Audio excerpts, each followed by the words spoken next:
Hello everyone, so welcome to my channel Miss Botanophilic, and in today's video I'll be telling you about some important topics that I have concluded from the paper Cytogenetics and Plant Breeding. So if you have this paper in your university, you can prefer these questions and some topics that you can prepare for the exam because the syllabus is really very vast for this paper. So I have just concluded some point that you can study for your paper. Before starting the video, I want to say that if you are new to my channel, then please subscribe, and if you are the older one, then please don't forget to like, share and subscribe the channel. So now without wasting time, let's get started. तो सबसे पहली है dominance और recessiveness. Before starting this paper, you know that there is a topic about Mendel. तो आप ये चीज़ जो है मेंडल के अंदर क्या क्या कवर करके जाना कि what is dominance and what is recessiveness. तो ये चीज़ की आप जरूर पढ़ के जाना. और एक और चीज़ मैं वीडियो शुरू करने से पहले आपको बता दूँ कि आप लोग वीडियो स्किप मत करना, नहीं तो मैं बीच में जो भी चीज़ एक्स्ट्रा बताऊँगी वो आप लोग को समझ में नहीं आएगी. आप बस इतना ही समझ पाओगे जो मैंने नोट्स पर लिखा हुआ है. ठीक है, जो चीज़ मैंने यहाँ लिखी है आपको उतना ही पता रहेगा. बीच में मैं कुछ एडिशनल चीज़ें बताती हूँ वो आप मिस कर दोगे. ठीक है, तो अब ये चीज़ ध्यान में रखना कि आप वीडियो पूरी सुने, भले ही प्लेबैक स्पीड थोड़ा बढ़ा के सुन ले, लेकिन वीडियो आप पूरी सुनना, तभी आपको समझ में आएगा मैं क्या बोलने वाली हूँ. ठीक है, तो चलो शुरू करते हैं. सबसे पहले भी है द डोमिनेंस एंड द रेसेसिवनेस. ठीक है, तो डोमिनेंस क्या होता है, रेसेसिव क्या होता है, इसके आप कुछ एग्जाम्पल पढ़ के जाना. जो मेंडल ने टॉल ट्री और ड्वार्फ ट्री के रिस्पेक्ट पे कुछ एग्जाम्पल्स बताए थे, उस एग्जाम्पल के थ्रू डोमिनेंस और रेसेसिव इसकी डेफिनेशन आप पढ़ के जाना. दूसरी चीज़ ये है कि मेंडल के लॉ, मेंडल ने 3 लॉ दिए थे. एक था डोमिनेंस, एक था law of dominance, law of segregation and law of independent assortment. ठीक है, जहाँ पे उन्होंने पी प्लांट के रिस्पेक्ट पे किया है, इन तीनों एक्सपेरिमेंट को एक्सप्लेन किया है. तो इन तीनों एक्सपेरिमेंट्स को आप अच्छे से पढ़ के जाना, क्योंकि हो सकता है ये क्वेश्चन आए कि लॉ ऑफ मेंडल्स को एक्सप्लेन करना है.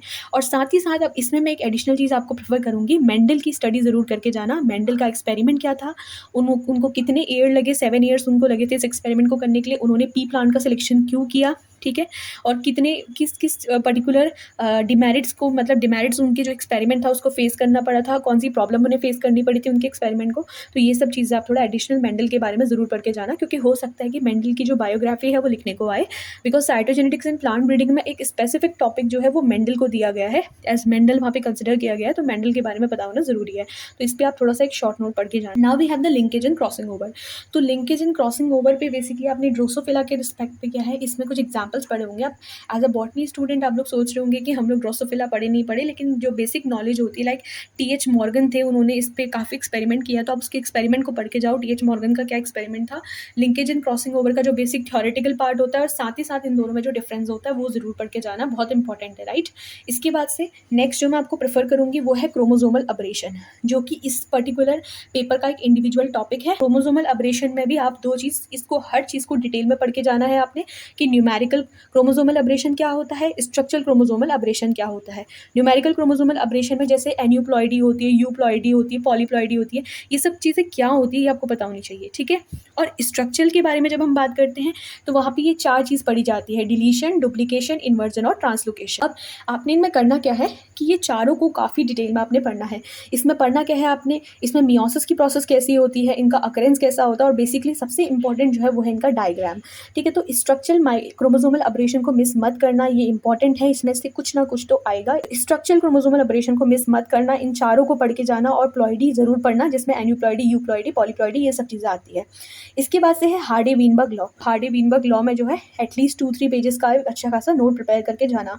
Then evolution of the method crop, इसको आप जब आप सारे टॉपिक्स कंप्लीट करोगे तो इस चीज़ को ज़रूर देखना कि वीट और राइस का इवोल्यूशन कैसे हुआ है. ठीक है, क्योंकि ये भी क्या है पर्टिकुलर सिलेबस में एज एक इंडिविजुअल जो है टॉपिक मेंशन किया गया है. तो इवोल्यूशन ऑफ मेजर क्रॉप को पढ़ के जाना. Then after this we have mutation. Mutation में एक छोटा सा डिटेल नोट पढ़ लेना, और टाइप ऑफ म्यूटेशन में स्पॉन्टेनियस और इंड्यूस को थोड़ा डिटेल में पढ़ के जाना, और इनमें जो डिफरेंस होता है. ठीक है, तो it is very important to know the difference between the spontaneous and the induced mutation. Then after this we have the cell cycle. तो यहाँ पे बहुत लोग कंफ्यूज होते हैं कि सेल साइकिल में हमें क्या पढ़ना है. तो सेल साइकिल देखो, एक तो हमें कैंसर के रिस्पेक्ट पे पढ़नी है यहाँ पे. दूसरी चीज़ है कि आपको जो बेसिक सेल साइकिल होती है, जो है G1, G2 और S फेस, इस तरीके से होता है, तो वो साइकिल आप प्रिपेयर करके जाना. Then after this you have to study a detail note on cancer. ठीक है, कैंसर और कैंसर से रिलेटेड ऑन्कोजीन्स होते हैं, तो उन पर भी आप टॉपिक प्रिपेयर कर सकते हो अगर आपके पास टाइम है. Then DNA damage and repair mechanism, इसका मैकेनिज्म पढ़ के जाइए. क्रोमोजोमल स्ट्रक्चर और उसके टाइप्स कैसे कि on the basis of the position of the centromere. Centromere के बेसिस पे क्रोमोजोम का क्या स्ट्रक्चर होता है, उसके कितने टाइप होते हैं, ये आप जरूर पढ़ के जाना. Then polytene and lampbrush chromosome के बारे में डिटेल नोट. स्यूडो अलील्स क्या होते हैं, तो स्यूडो अलील्स जो है इसके बारे में भी आप एक थोड़ा थोड़ा बहुत क्या है, वेल लेबल्ड एक पर्टिकुलर नोट प्रिपेयर करके जाना। And then we have the euchromatin and heterochromatin, इन दोनों में डिफरेंस पता होना चाहिए, बहुत इंपॉर्टेंट है। एक्सॉन्स एंड इंट्रॉन्स पे भी डिटेल नोट पढ़ना है और इन दोनों में डिफरेंस पता होना चाहिए।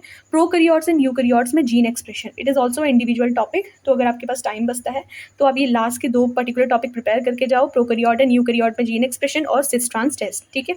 सो दीज आर सम टॉपिक जो कि मुझे पर्सनली लगते हैं कि इंपॉर्टेंट है cytogenetics and plant breeding topic में।